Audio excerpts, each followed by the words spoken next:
हाँ बैठ जाइए।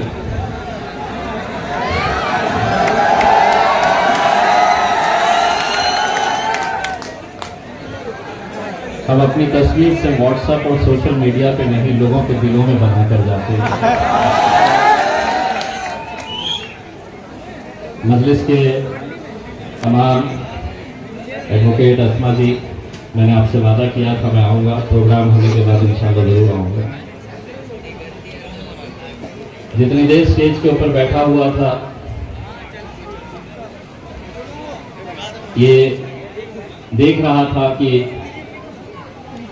क्या वजह है कि एक नौजवान लड़का अतीक चुनावी मैदान में उतरता है और कुछ ही दिनों के अंदर यहाँ की फिजा बदल जाती है, यहाँ की हवा बदल जाती है।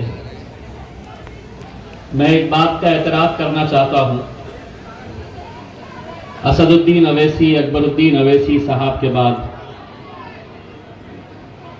मैं अपने से बड़ा लीडर अगर किसी को मानता हूँ तो वो अतीक सर को मानता हूँ।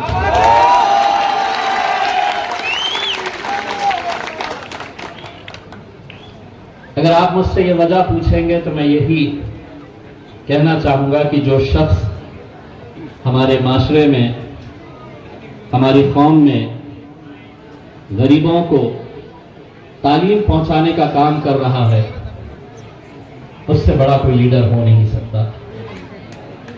और पिछले कई सालों से अतीक सर जो काम कर रहे हैं वो लफ्जों में बयान नहीं किया जा सकता है। यकीनन मजलिस इत्तेहादुल मुस्लिमीन अपना सर झुकाकर गोबंडी की हमारी माएँ, बहनें, नौजवानों का, बुजुर्गों का हम तहे से शुक्रिया अदा करते हैं। ये जो यकीन आप लोगों ने इस नौजवान लड़के के ऊपर आपने दिया, जीत और हार जो भी हो, हम हमेशा एक बात कहते हैं कि हमारा काम मेहनत करना है, जीत और हार का जो भी फैसला है वो अपना रब करता है।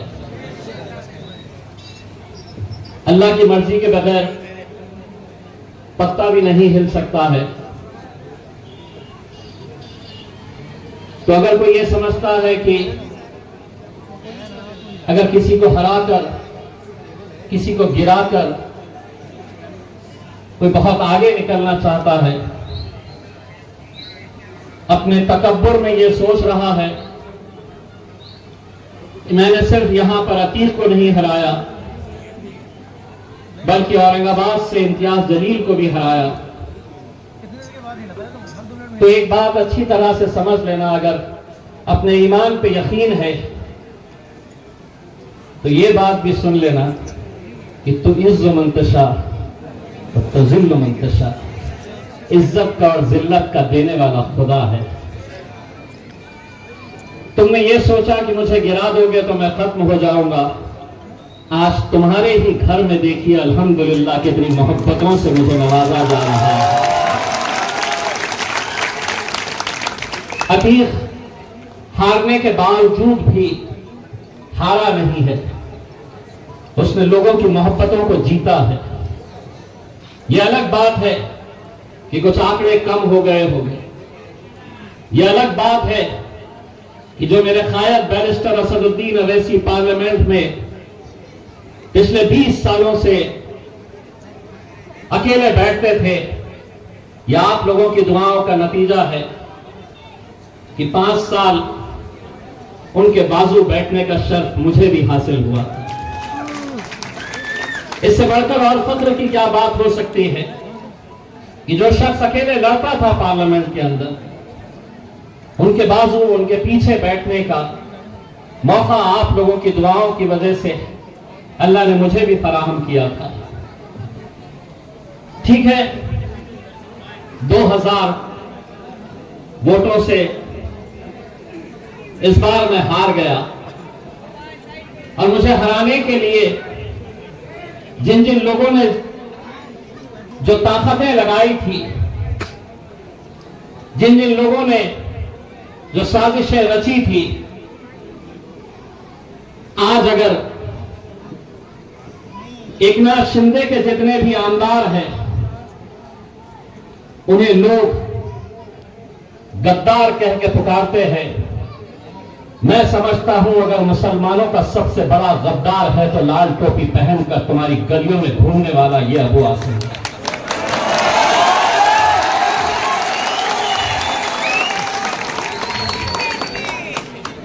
और अगर मैं झूठ कह रहा हूं तो बताओ मुझे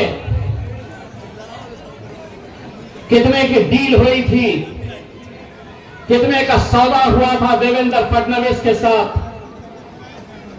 इम्तियाज जलील को हराना है, तुझे हमारी मदद करनी होगी। मैं जानता हूं दौलत इतनी कमा लिया है कि अंदर जाने का डर सता रहा था, तो सोचा कौम का सौदा कर लो। एक बात अच्छी तरह से समझ लेना, आगाज तूने किया है, अंजाम तक तुझे इंशाअल्लाह हम पहुंचाएंगे। गोवंडी की आवाम पहुंचाएगी। जिन माओं ने, जिन बुजुर्गों ने हमारी हार पर, अतीत की हार पर अपने आंसू बहाए, गिड़गिड़ा कर रोए,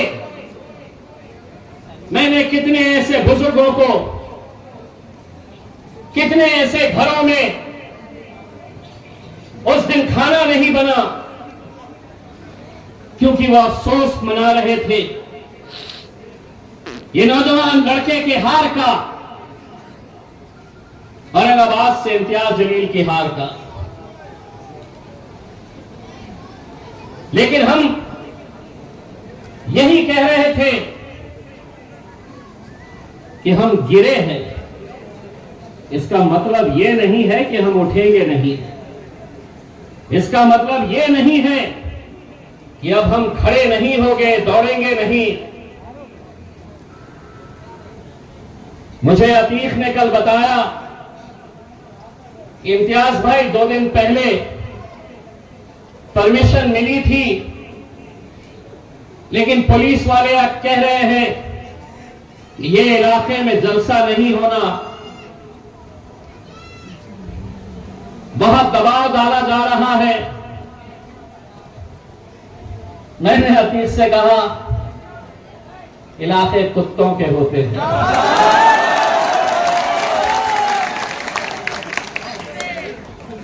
शेर कहीं पर भी जा सकता है। मैं अपने तौर से गोवंडी की पुलिस का, प्रशासन का शुक्रिया अदा करना चाहता हूं, लेकिन यहां जितने पुलिस वाले मौजूद हैं, मैं उनसे हाथ जोड़कर एक गुजारिश करना चाहता हूं, बच्चा किसी का भी हो, मां के लिए, बाप के लिए प्यारा होता है। और अगर कोई चंद लोग यहां नशे का कारोबार करवाकर एक पूरी नस्ल को अगर बर्बाद कर रहे हैं, पैसा कमाने के हजारों रास्ते हैं, लेकिन किसी की बद्दुआ लेकर, किसी मां के आंख में आंसू लाकर, आप तसव्वुर करिए गोवंडी की हालात क्यों इतने खराब हो गए हैं।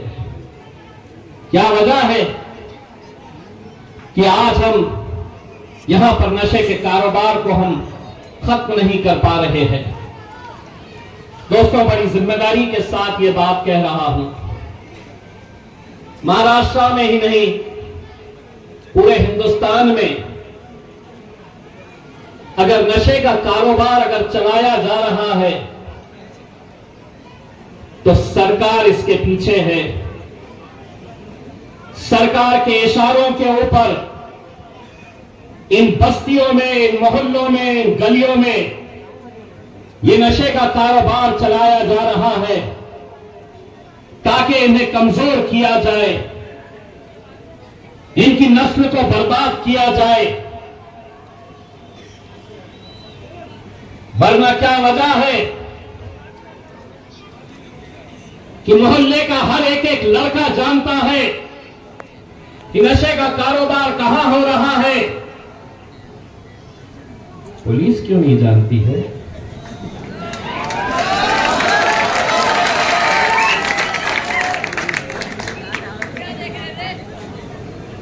जानती है,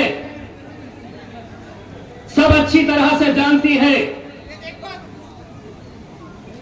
हम आपकी तरफ से गोवंडी की पुलिस को एक पैगाम देने के लिए आए हैं। धंधे आप नहीं बंद कर सकते तो अल्हम्दुलिल्लाह हम में इतनी ताकत है कि हम आकर बंद करवा सकते हैं।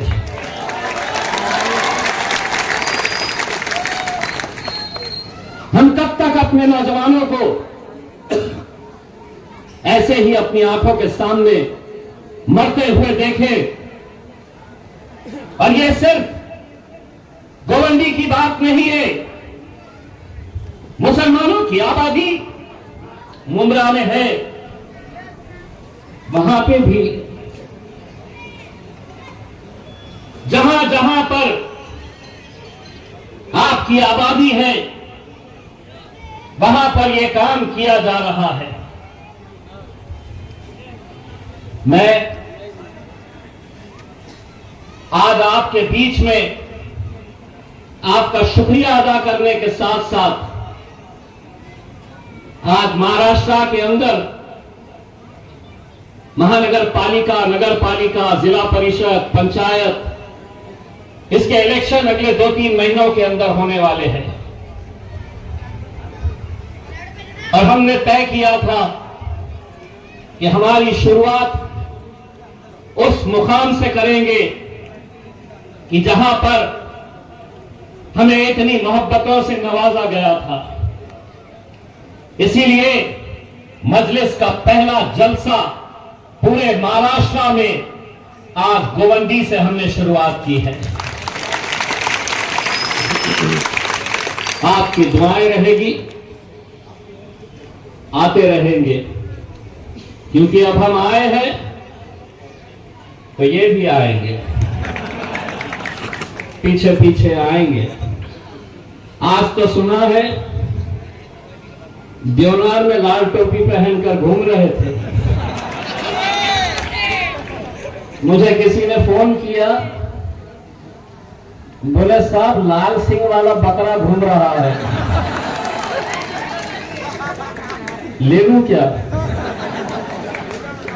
मैंने कहा बकरी ईद पे हलाल का गोश्त चलता है, हराम का नहीं चलता है।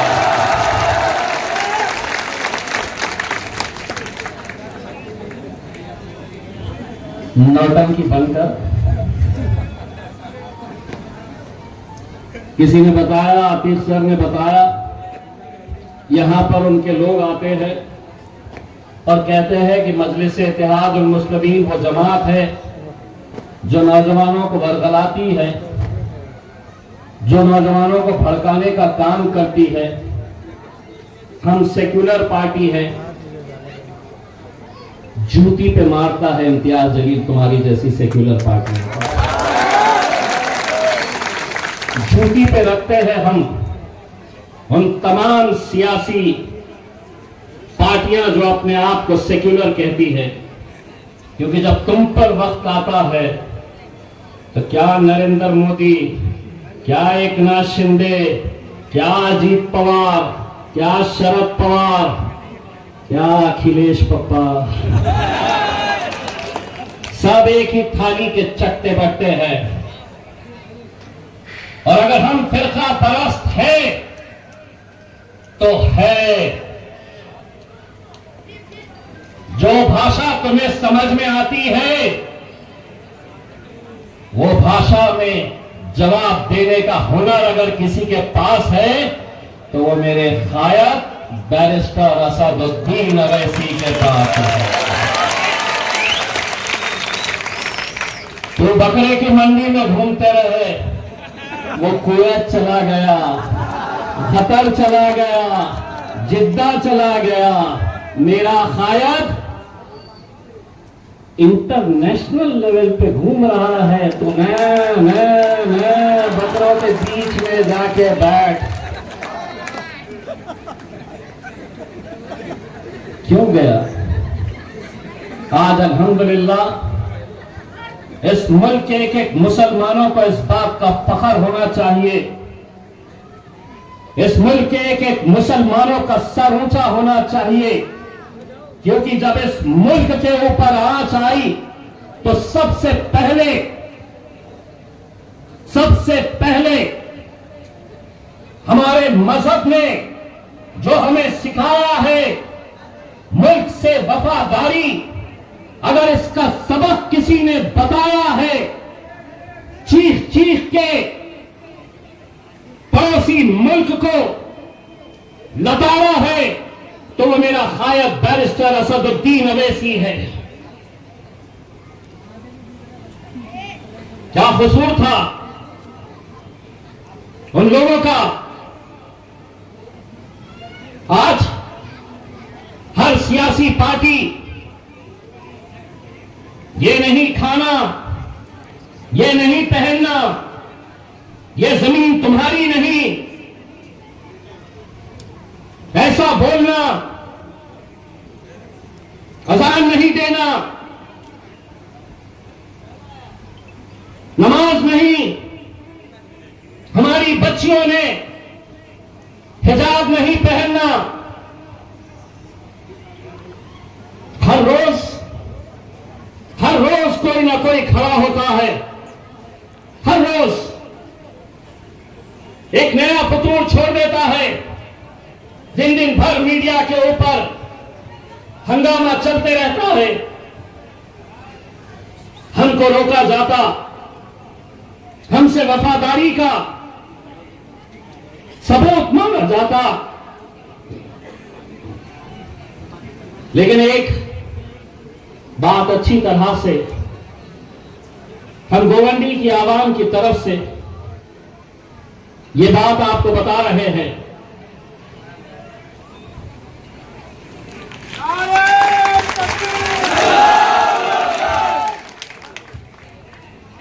मोदी जी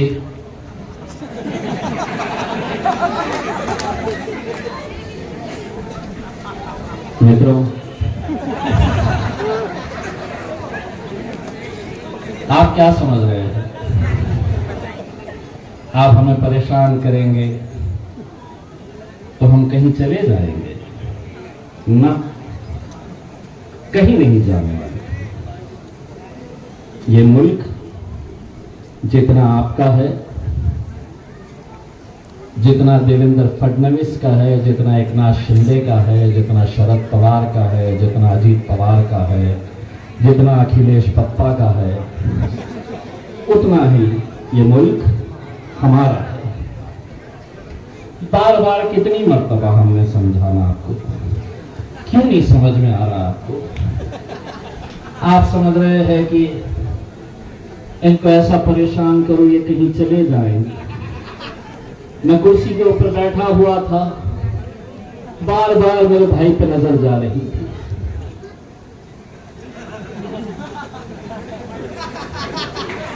उत्तर प्रदेश की याद आ रही थी।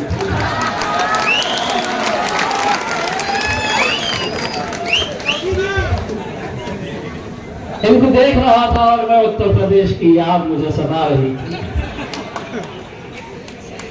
एक दिन तकरीर में कह दिए यहाँ के मुसलमानों ने कटोरा उठाना और पाकिस्तान चले जाना, मैं सोन तखले।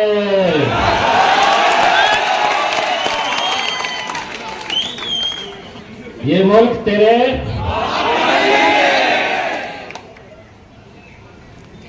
मैं जैसे ही बोला पुलिस वालों ने कैमरा उठा लिया। मैंने बोला बढ़ाते आप, केस बनता अपने पे। कहां से बनेगा जी? हमने तो सिर्फ आधा बोले है ना, आधे पे केस थोड़ी बनता है। सबूत तो पूरा चाहिए होता है ये मुल्क तुम्हारे।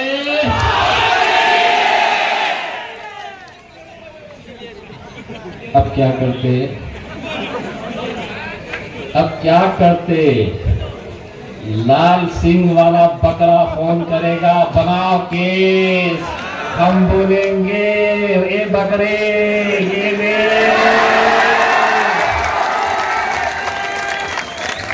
बाबा जी का साला मजा आ रही ना। 2-3 महीने के बाद निकलना, दन देना। सिर्फ अतीक का बदला नहीं, तुम्हारा बेटा, तुम्हारा भाई इम्तियाज जलील का बदला भी गोवंदी की आवाज में। यकीन मानिए, यकीन मानिए, मैं आपसे वादा कर रहा हूं कि कहीं पर भी कितनी सीटें आ जाए, गोवंदी के अंदर अगर आप लोगों ने मजलिस को कामयाब किया तो सबसे पहला जीत का जश्न इंशाअल्लाह हम गोवंदी के अंदर मनाएंगे, जिसके अंदर ऐसा यहां पर आएंगे। मेरे भाइयों, हम एक ऐसे दौर से गुजर रहे हैं जहां कोई अपना नहीं है, कोई तुम्हारे साथ खड़े रहने वाला नहीं है। हमारी लड़ाई, ये मेरे को पीछे से बोल रहे 4 मिनट बचे हैं। T20 के अंदर आखिरी ओवर के अंदर ही बैटिंग चलती है। तो ये है कि आपकी लड़ाई आप ही को लड़नी है। आप अच्छी तरह से उस मंजर को जानते होंगे जब मेरे नबी करीम सल्लल्लाहु अलैहि वसल्लम के खिलाफ गुस्ताखी हुई तो हमने कहा कि हम 4 लोग 10 लोग जाकर किसी पुलिस अधिकारी को हम निवेदन दे के तस्वीरें नहीं छपाएंगे। अगर तुझे भाषा रास्ते की समझ में आती है तो हम रास्ते पे आएंगे। और अल्हम्दुलिल्लाह पूरे हिंदुस्तान की तारीख के अंदर मेरी कोई हैसियत नहीं थी, मेरी कोई ताकत नहीं थी, लेकिन मेरे आका, मेरे रसूल मोहम्मद सल्लल्लाहु अलैहि वसल्लम का नाम जब आया तो अल्हम्दुलिल्लाह महाराष्ट्र की सड़कों के ऊपर सरों का समंदर नजर आया। एक एक नौजवान रास्ते के ऊपर निकल आया। अगर एक बार हम आ सकते हैं, दोबारा कोई हिम्मत करा तो दूसरी बार भी बंबई को जाम करने की ताकत अल्हम्दुलिल्लाह हम रखते हैं। मेरे साथ नारे तकबीर, नारे तकबीर। बहुत बहुत शुक्रिया।